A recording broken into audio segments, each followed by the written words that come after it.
Eu quero mostrar para vocês, na Bíblia, as duas grandes quedas, as duas grandes práticas que levam um homem, uma mulher, à vergonha, à ruína, a uma prisão espiritual.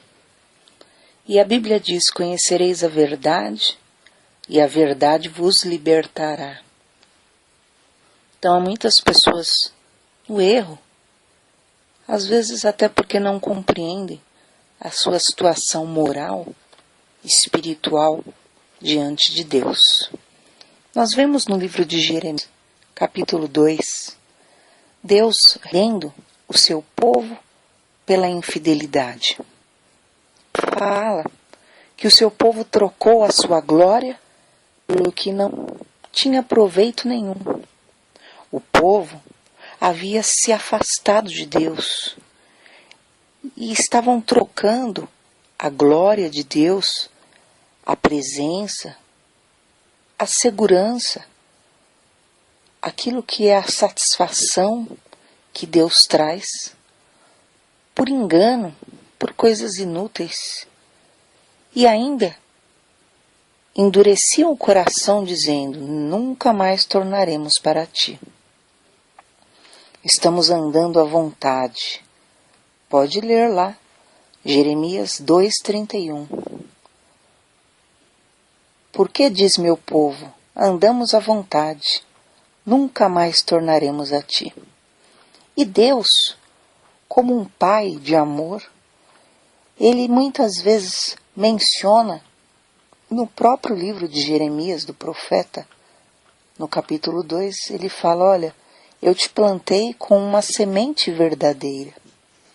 Eu fiz de você uma vide escolhida. Por que você se tornou uma planta degenerada? Por que você se tornou uma planta estranha, né? Então Deus, ele havia semeado o melhor sobre aqueles seus eleitos. E, no entanto, eles estavam correspondendo da pior maneira.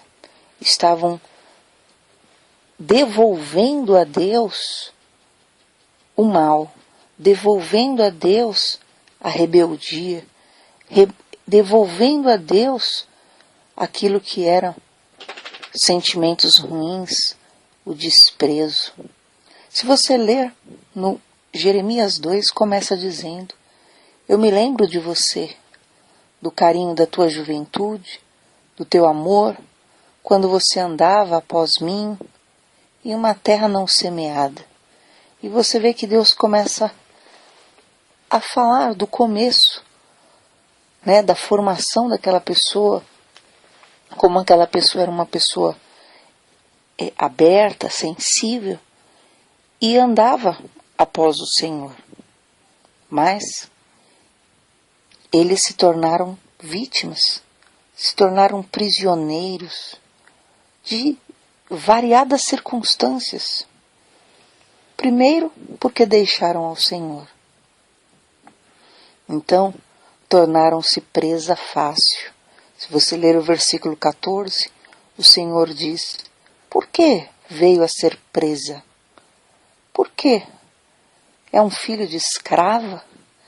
Então, o Senhor começa a assistir aquelas pessoas indo para o cativeiro, para uma prisão emocional, espiritual. Todos pareciam ter brio sobre aqueles que até então tinham chamado para serem abençoados, livres, bem-sucedidos. E aí o Senhor diz no verso 7: não te acarretou isso por teres deixado ao Senhor teu Deus, quando te conduzia pelo caminho?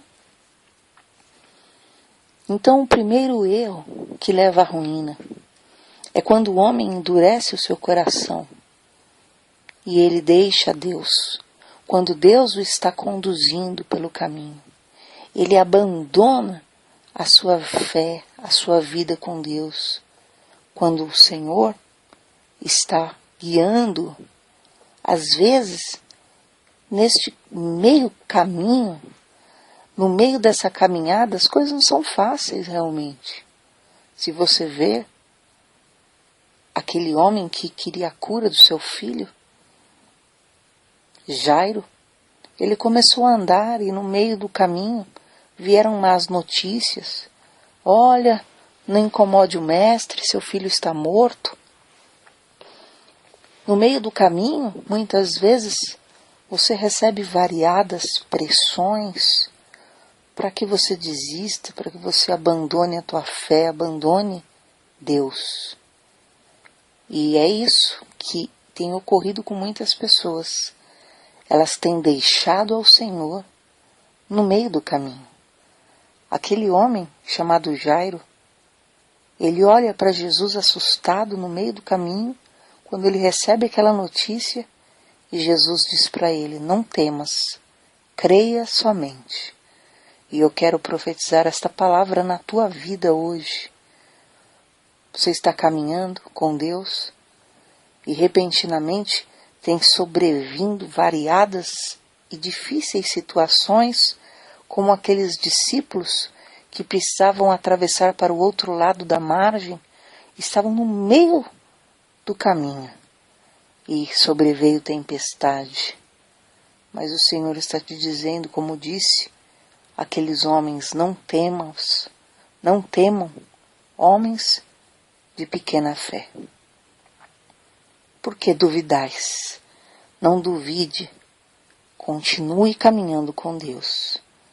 Aquelas pessoas pararam, elas deixaram ao Senhor, como se deixaram a mim, fonte de água viva, e cavaram para si cisternas quebradas, que não têm água. Então não deixe aquele que é a fonte da água viva, aquele que tem todo o suprimento e abundância para a tua vida. Não deixe ao Senhor para tentar se satisfazer momentaneamente com coisas ilusórias, vãs, porque estes deixaram ao Senhor. Olha o que aconteceu. O profeta diz a eles: a tua própria maldade te castigará, as tuas rebeldias te condenarão. Saiba, pois, e veja quão amargo é deixar ao Senhor teu Deus e faltar temor em ti, diz o Senhor dos Exércitos. Muitas vezes a pessoa, fala: mas Deus vai me castigar. Não, querido, não é Deus que te castiga. É a tua própria maldade que te castiga. Vamos colocar um exemplo bem simples. Como uma criança, o pai avisa: olha, não põe o dedo na tomada. Não põe o dedo na tomada. Aí a criança vai lá, com astúcia, e põe o dedo na tomada. Foi o pai que deu aquele choque na criança? Lógico que não. Foi a astúcia, a desobediência, que fez com que ela tomasse aquele choque, porque aquele choque era uma consequência já daquele ato. Por isso que o pai avisava: não faça isso, não cometa isso. Então, eu quero dizer para você que foi o que ocorreu com esse povo. A tua maldade te castiga, a tua rebeldia te condena. Veja quão amargo e quão mal é deixar ao Senhor. Então a pessoa chega num estado, de inanição espiritual, de morte espiritual, e ela não entende por quê, mas é porque ela deixou o Senhor. Agora nós vemos as duas práticas que vieram por consequência dessas pessoas se afastarem de Deus. Primeiro, a luxúria. Foi o primeiro grande mal que destruiu definitivamente aquelas pessoas e trouxe uma grande mancha de pecado na vida deles. Por isso que Deus fala, olha, você se tornou uma planta degenerada, né? Era para ser uma árvore frondosa, cheia de frutos bons, e no entanto, olha o que o Senhor diz no versículo 23. Tu és uma jovem ligeira que torce seu caminho. Jovem dromedária ligeira, né? Então ali no vigor da juventude, ia pelo deserto, né? Por isso que Deus chamou de dromedária, né? Que o dromedário suporta, né? o deserto. Então, no vigor da juventude, usava aquele vigor para torcer o caminho, para seguir após o mal. E então, você vai ver Deus repreendendo. De sua luxúria, quem a deterá? Todos os que a buscam não terão que fadigar-se. O que é isso? Né? O que é a luxúria? Né? Você pode ver aí no dicionário que a luxúria é o desejo passional, instintivo, né? Para todo prazer sensual e erótico. É a pessoa que se deixa dominar pela paixão, né? Então é a pessoa que se deixa dominar pelos instintos. Então o Senhor começa a repreender aquela que o deixou, chamando-a de dromedária ligeira, dizendo, olha, quem vai deter a tua luxúria? Quem vai deter você de andar após seus instintos? Né? Quem te busca nem precisa se afadigar. O que é isso? A pessoa, né, ela se torna uma pessoa tão fraca que as pessoas não precisam nem se dar o trabalho de conquistá-la, porque ela já vai, ela já se entrega sexualmente, já se entrega a todo tipo de torpeza, paixões infames. Por quê? Porque ela está nessa condição de afastada de Deus. Então o Senhor fala, olha, as pessoas nem têm que se esforçar. Por quê? Olha o que o Senhor fala no versículo 20. Te deitaste como prostituta. Então a pessoa se torna uma pessoa prostituída, né? Já viu aquele termo? Ah, o que importa é você fazer o que você sente vontade. Isso é a maior loucura. E é isso que tem levado milhares e milhares de jovens para as drogas, tem levado milhares e milhares de jovens, né, a uma destruição do seu futuro, né, a uma gravidez precoce, a todo tipo de situação que realmente conduz a um péssimo futuro. Porque você andar após seus instintos é loucura. E o Senhor repreende isso. Esses instintos, andar após o seu desejo passional, instintivo, né? Ir atrás de todo prazer sensual e erótico. Isso tem gerado o que tem gerado na juventude atual. Porque as pessoas pensam que sexo é só sexo, né? O mundo não prega isso? Ah, vai, não tem problema, usa camisinha, né? Você hoje tem relação com um, amanhã você tem com o outro. Ah, você é um jovem liberal. E aqui na Bíblia, esta jovem também se dizia desta forma. Ela dizia, ando à vontade, nunca mais tornarei a Deus, né? Então ela dizia, eu não vou, né? Sou livre para fazer o que eu quiser com o meu corpo. E mal sabem que o sexo, como a própria Bíblia diz, na prática sexual os dois se fazem uma carne. Então as pessoas vão lá, elas têm sexo com qualquer pessoa, e aí depois simplesmente querem virar as costas e seguir a vida, como se pudesse, né, pisar na outra, desprezar a outra, e infelizmente é isso que tem ocorrido. Jovens, crianças com 12 anos, 13 anos, tendo relação sexual, 14 anos, 15 anos, né? 16, que seja 17, jovens que estão se entregando a uma vida sexual ilícita, uma vida sexual prematura, uma vida sexual irresponsável. E o que acontece? Elas julgam que o sexo é só sexo, é nada. Mas o sexo tem um valor espiritual importante. E aí acaba a pessoa tendo relação com alguém e fica ligado a alguém e essa pessoa não admite. Ela começa a querer direito sobre o corpo da outra. Por quê? Porque o sexo, quando você se deita com alguém, você se faz uma carne com aquela pessoa.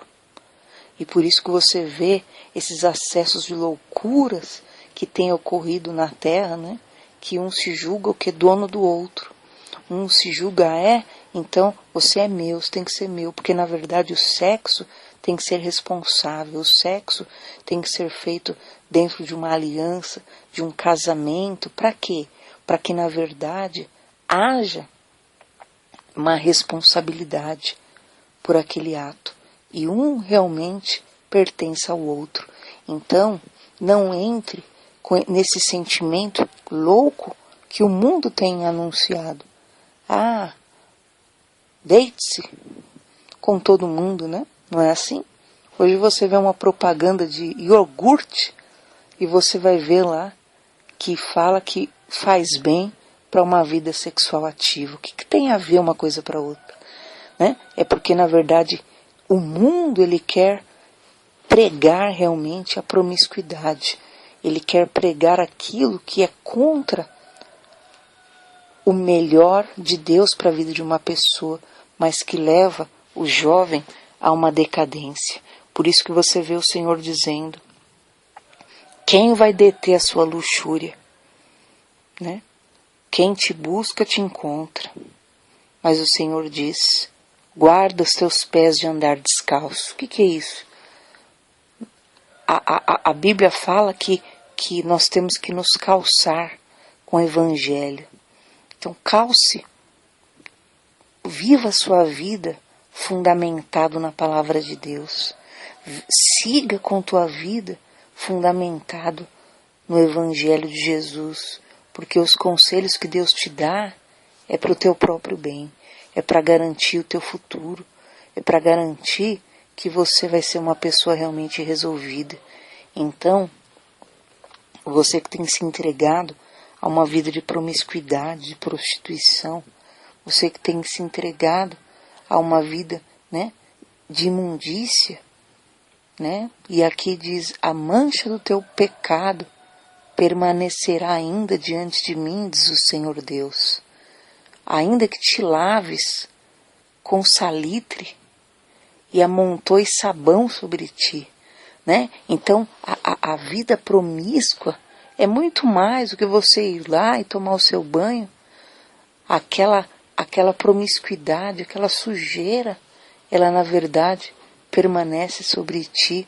Por quê? Por causa dos muitos envolvimentos, por causa daquilo que é uma situação inadequada. Segundo mal que tem ocorrido na Terra é a idolatria. E as pessoas nem têm dimensão do que significa quando elas seguem após outros deuses. As pessoas nem têm dimensão do que significa quando elas, né, deixam ao Senhor e acabam se curvando, venerando imagens de escultura, venerando o dinheiro, venerando aquilo que é o poder humano e mais ainda, venerando, como você vai ver aqui a palavra de Deus, ídolos mudos. Olha só o que o Senhor fala. Ai dos que dizem a um pedaço de madeira: tu és meu pai. A uma pedra: tu nos geraste. Porque me viraram as costas e não o rosto. E no tempo da sua calamidade dizem: levanta-te e livra-nos. Ora, As pessoas deixaram a Deus no meio do caminho. Se você ver no livro de Isaías, eles começaram, né, a fazer mesa para a fortuna e para o destino, né? Ah, minha vida está na mão do destino, seja o que for, vai acontecer, né? Deixaram a Deus. Vivem somente, cultuam, né? Ou servem ao dinheiro, ou quando exercitam a sua religião, a exercitam diante de uma imagem de escultura. E você vê aqui, né? Jeremias 2, versículo 27, Deus falando. Você para na frente de um pedaço de pau, um pedaço de madeira, e você diz, ai, você é meu pai.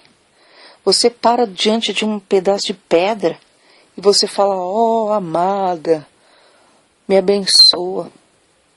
E ainda, você quer olhar para Deus e dizer para Deus, na hora da tua dificuldade, na hora da tua calamidade, você diz, ah, levanta-te e livra-me. Ora, olha o que o Senhor fala. Aonde estão os deuses que você fez para você? Que eles se levantem e eles te livrem, para ver se eles poderão te livrar no tempo da sua aflição. Porque segundo o número das tuas cidades são os teus deuses. Por que vocês brigam comigo? Todos vocês transgrediram contra mim, diz o Senhor. Olha que interessante. O camarada vai lá, ele cultua uma imagem de escultura, ele venera uma imagem de escultura, ele reza para uma imagem de escultura, aí ele fala, não, eu tenho Deus no meu coração. Só que ele não fala com Deus. Ele fala com um pedaço de pau, ele fala com um pedaço de madeira, ele fala, ah, você é meu pai, você é minha amada, você é minha mãe, né? Ah, você me dá a vida. Aí na hora que vem a calamidade, ele fala para Deus, ai Senhor, vem e me livra. E Deus fala, cadê os teus deuses? Você não presta culto para aquela entidade? Você não presta culto para aquela imagem de escultura que você vai lá e alimenta, que você vai lá e se ajoelha diante dela? Você não presta culto para ela? Então peça para ela te livrar, se é que ela pode, porque não pode. Então hoje em dia, muitas pessoas estão descobertas, muitas pessoas, né? Como Deus disse aqui, ué, por que você porfia comigo? Por que você fica brigando comigo? Vocês todos estão transgredindo contra mim, diz o Senhor. Leia lá Jeremias 2:29. Então tem muita gente que nem se lembra de Deus, abandonou Deus no caminho, né? Seguiram após religiões, né? Seguiram após rituais. E sabe o que acontece? Na hora que vem a calamidade, a primeira pessoa que elas culpam é Deus. Ai, cadê Deus? Deus não vê, Deus não me ama. Ai, não é que Deus não te ama, Deus te ama, mas você o deixou. E Ele, pelo seu infinito amor, Ele permite que você siga seu caminho. Ainda que esse seu caminho, infelizmente, esteja te conduzindo para essa situação que você está.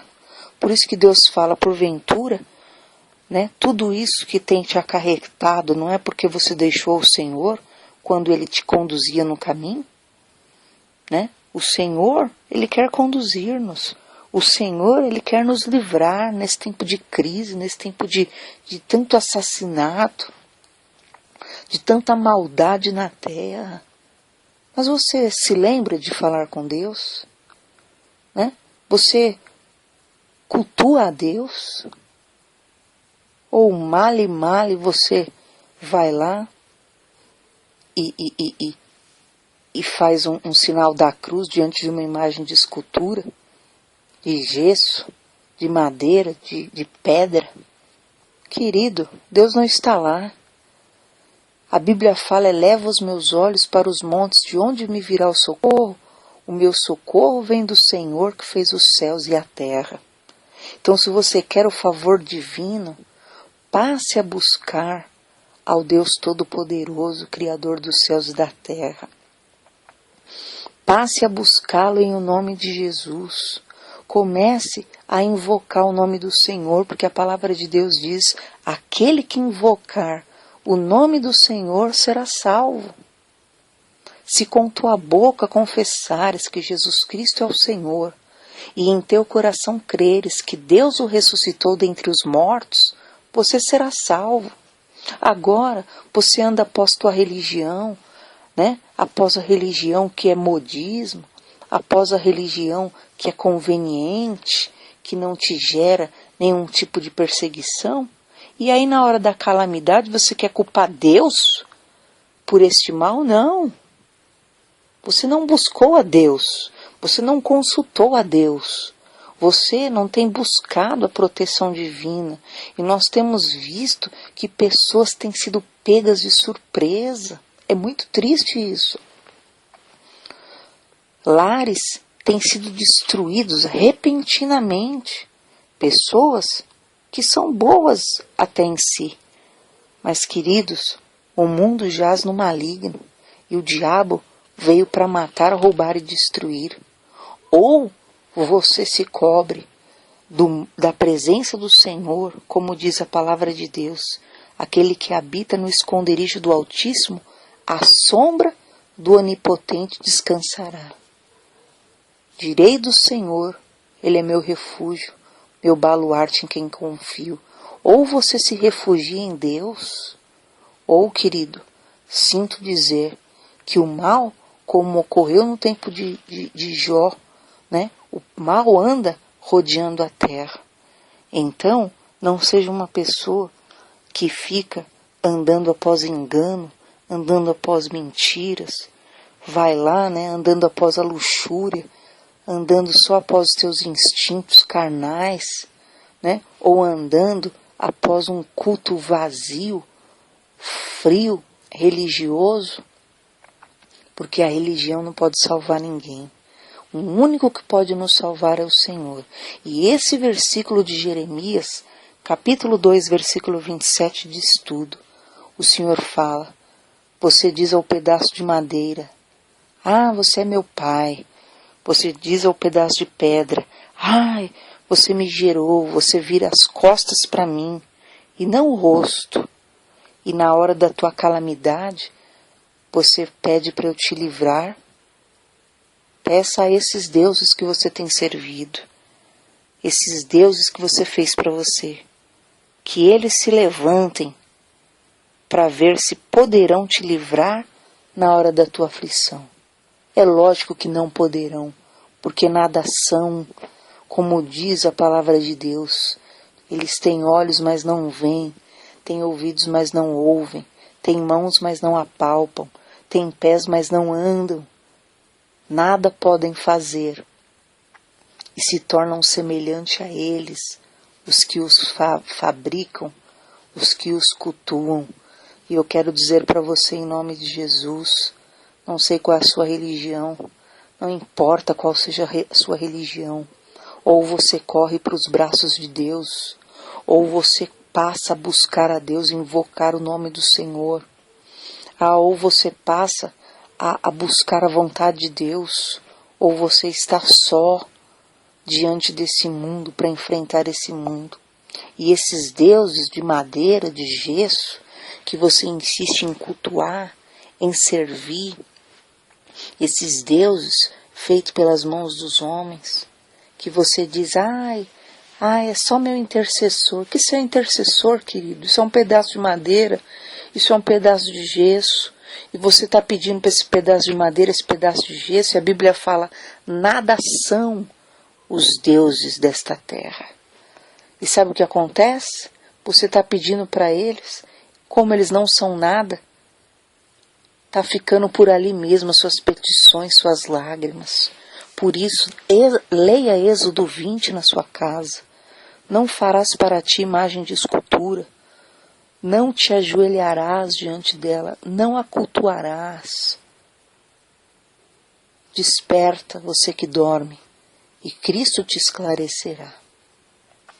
Esses dois erros foram os piores erros que aquele povo cometeu. E você vai ver Deus dizendo,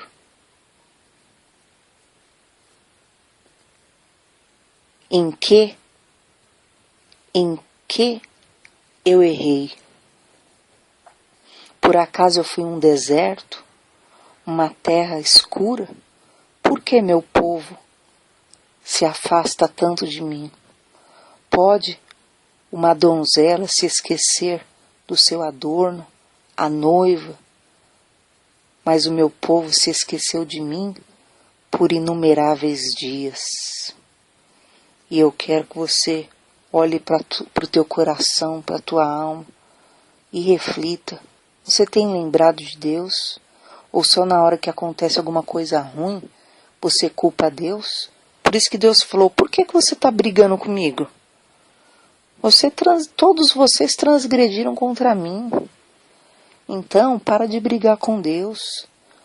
Humilhe-se debaixo da potente mão do Senhor, para que Ele no devido tempo te exalte. Comece a buscar a Deus. Comece a invocar ao Senhor de todo o teu coração. Entra no teu quarto, dobra o teu joelho, fala com o Senhor, e Ele em segredo te recompensará. Vá numa igreja, se alimente da palavra de Deus, vá em uma igreja que pregue a Bíblia realmente. E sabe o que acontece? Infelizmente, essas pessoas estavam vivendo uma vida de luxúria, andando após seus instintos, buscando todo tipo de prazer sexual e erótico. Infelizmente, essas pessoas estavam cultuando imagem de escultura, venerando, só que elas diziam, sabe o quê? Sou inocente, certamente nenhum mal se aproximará de mim. Versículo 35. Mas Deus diz, eis que eu entrarei em juízo contigo, porque você diz, não pequei. Por que você se apressa tanto em mudar o seu caminho? Também serás envergonhada. Sabe o que acontece? A pessoa está lá no erro e ela ainda se gaba. Sou inocente, não estou cometendo mal nenhum. Mas porque você não reconhece o teu pecado, porque você não reconhece o caminho errado que você está, infelizmente, você vai conhecer aquilo que é a consequência dos seus atos. Infelizmente não, felizmente. Porque se você for alguém inteligente, sábio, você vai ver e despertar do seu erro e voltar para o caminho reto e voltar para a vontade do Senhor, que é boa, perfeita e agradável. Medita nisso que eu te falei. É para o teu bem. Leia Jeremias 2.